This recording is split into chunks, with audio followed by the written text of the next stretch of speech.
Good evening and salutations, my Days of Our Lives fans. You know, I swear, I feel like Bonnie has nothing but helium in that head of hers.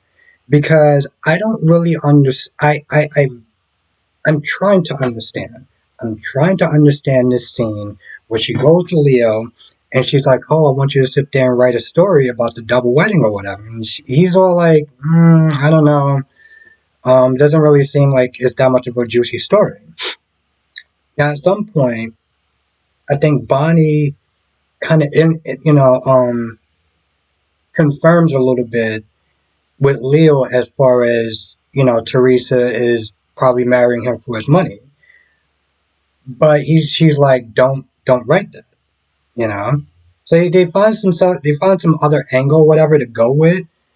But my whole thing is, why would you even sit there and come to him with that idea? What if he decides? What if Leo decides to sit there and write that? Okay, he decides to write that. How do you think Justin's gonna sit there and feel? Wouldn't that be something you should probably either talk to Justin and work that out rather than um throwing that out there, knowing that Leo is about gossip and stuff like that?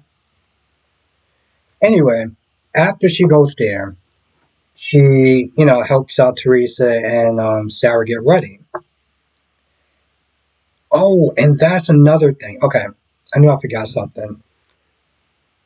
So one of the angles is Xander's mother coming to town. This is what she tells this is what she tells Leo. And she's like, "Oh well, maybe Sarah got cold feet or whatever as far as sending the letter, so I decided to send it for her." Now I'm like, wait, whatever her reason was for not sending that letter, why did you take it upon yourself to send it anyway? You knew damn well that Xander was not okay when inviting his mother to the wedding. The only reason why he agreed was because Sarah kept nagging him. And so my whole thing is, if you felt that Sarah actually threw out the letter, why the hell would you dig it up and decide to send it anyway? And she laughs about it, and I'm just like, what the hell is wrong with you? So when she goes, she eventually tells Sarah, "Hey, listen, I know you probably had cold feet or whatever, or doubts in your head, but I sent the letter for you. I found it in the trash or whatever." And Sarah was like, "What are you talking about?" So now Teresa is going to be on Petra mode. She's going to be on full Petra about that. Okay, all right, Sophia. So she knocks on the door after Smith saying, "Oh, y'all so busted, whatever." And she comes in and she's all like, "Oh, I knew about the plan or whatever. I eavesdropped or whatever. So I knew about you not going to camper and stuff." And I'm like, wait, so you tell me that you hid out in the bushes like a creep? So you hid out in the bushes like a creep to sit there and get the goods on them. And then she actually sits there, and then she actually sits there and she's like, "Well, how do you think that Teresa knew about, y'all before? I'm the one that sat there and told him y'all." I'm like, wait, you're saying that you tattletaled on them like that's something to be proud of. That's something to be proud of. It's supposed to be like the popular girl or something. I'm pretty sure that's uncool to sit there and start telling on people. So she's all like, she tells them about the wedding and everything, and then she's like, "All right, well, I'm gonna sit there. I'm not gonna ruin her day today. I'll ruin it tomorrow." Holly's like, "What can we do to sit there and change your mind?"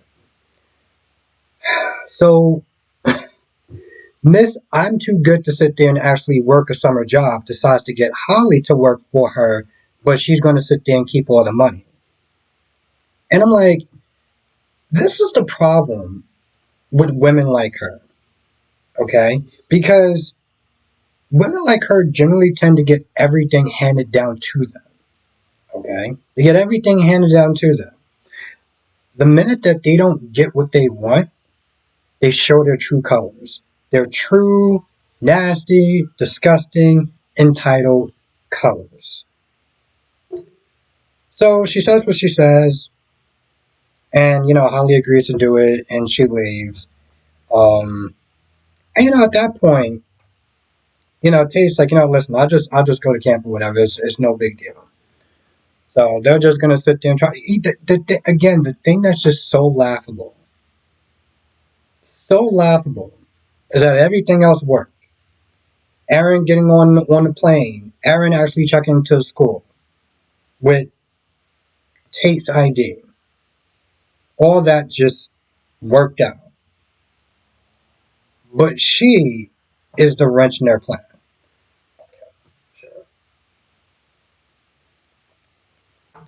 So, and I knew I didn't write something else. Okay. All right. So at some point, Brady and Teresa are talking, and they're going down memory lane. Well, before that happens, Teresa wants to sit there and try to pull Tate out of school, but Brady's like, "Listen, that's not going to work out. And by the time you even like fuel up the jet and stuff, it's going to be too late. It's just not going to happen." They start going down memory lane, and at some point, before they get there, um, Teresa's like, "Oh well, this is all Holly's fault." I also can't stand parents like that. Parents don't want to sit there and try to act like their child is perfect and everybody else is the problem. It's like she totally forgot about the fact that it was Tate that did sit there and pick up the pills to protect Holly's image. But somehow we're gonna blame it all on Holly. Even Brady was like, "All right, that's a little bit out of pocket." She is a kid. She screwed up. You know, Teresa had a lifetime of screwing up. The fact that she's coming down so hard on Holly is laughable. But then after all that, they go down memory lane, and it almost seems like Teresa wants to sit there and try to confess her feelings. Until Alex comes down. Now, Alex is sitting there talking to Justin, and Justin was like, "I want to officiate. I want to sit there and marry you to him." And Alex, the jackass, is like, "Oh, well, maybe this is some sort of trick or whatever. You did that with Constantine. You don't really like her. So, I think it's a trick or something." I'm like, "What are you talking about?" But he apologizes, and gets permission from Teresa to, go through with the officiation. So Brady leaves, and I don't know exactly where Alex went, or Teresa at some point. Oh, um, Brady leaves, and Teresa goes to get ready. So you got Alex and Justin downstairs. Now, this is the part where it's just like, this came out of nowhere. Alex was saying something about Victor, my father this, my father that, and um, he was like, this is what he would want. And Justin's like, "I don't give a damn what he wants." And he just gets all mad. He's like, "Oh, he did this to me, like he just starts going off on Victor, just saying he's this, he's that, he's the third. Then Alex out of nowhere is like, "Oh, well, why would you sit there?" He starts trying to defend him. Now, I get it to some extent. It's a bad look when you sit there and talk when you talk about somebody who's deceased who can't be there to speak for himself. But he gets angry like, "Oh, I can't believe you're sitting there talking to my dad like that." I was like, "Bro, listen, before this whole DNA thing, he was your dad. And now you sit there acting like, oh, well, I love him. I love him like he's my dad or whatever." It's like you really just kind of forgot about it. Felt like in a way like it was somewhat of a betrayal. Like you forgot about all the love and kindness that he's shown you growing up. And completely dismissing his feelings of how hurt he is about the fact that he's not his son. Um Brady goes back home, and he's stressing out. He's thinking about being with Teresa and stuff, and he goes in the cabinet to pull out a bottle of alcohol, and I'm just like, wait. Out of all women that is going to cause you to fall off the wagon. Just like they're telling me, it's Teresa Donovan. Gwen Reese, out of all people, she is the one that's going to knock you off that horse or wagon, whatever. Okay.